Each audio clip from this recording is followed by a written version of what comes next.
Have you ever thought, why in the world are my children so different from each other and so different from me? They are raised in the same household with the same parents, trying to do the same thing with each of them, but they're so different, right? They have such different personalities. And God made them different for a reason. And what's really neat is there are 9 different personality types that people can have. And even within those 9 types, there's a lot of differences. But did you know that some people, their goal in life is to be good and right and moral and correct all the time? And they fear being evil or bad. And so they have an inner critic inside of them that is berating them, telling them what they've done wrong and what they need to do better and what's imperfect in the world. And imagine being that person, that child that's hearing that message every day. But there's also a type 2. Type 2 is hearing that they have to be thinking of others and be kind and giving and helpful to everyone else in order to get that love and affection that they long for. And they kind of have to ignore their own needs in order to get their needs met. Um, their need for love and affection met by just giving their all to other people.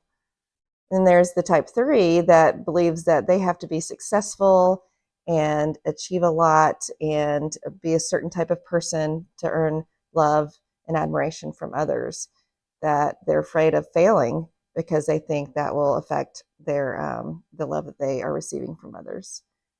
And then there's a type 4 who's called the romantic individualist. A lot of times they're told they are too much or they're not enough because they have deep emotions that they feel, and they often feel like they don't fit in, that they're kind of envious that other people have everything and they're missing something really important. And then there's also the type 5 who's the analyst. They are very intellectual. They like to research. They like to earn their worth by being knowledgeable about everything. They also have a very kind of short battery on how much social time they can give. And they're always trying to um, make sure their battery doesn't run out with their social life. And having to have some alone time is really important for them to recharge. And then there's the type 6. They are sometimes anxious and worried. They have often a committee inside of their head telling them all the things that could be going wrong. They think of worst case scenarios. They are asking for advice from others. They don't trust themselves to protect themselves or to make good decisions.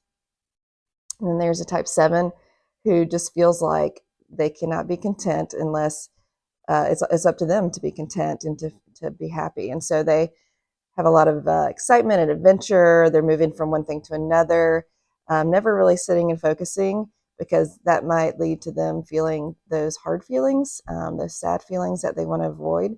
So these guys, you'll find them being super busy a lot to kind of only focus on the next exciting thing and not have to focus on hard feelings.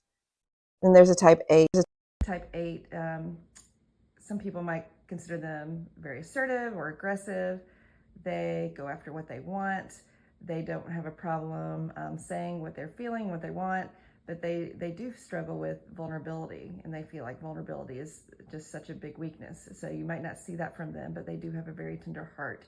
But what you are going to see is they don't want to be controlled, and they're going to be very strong and not allow others to see their soft side.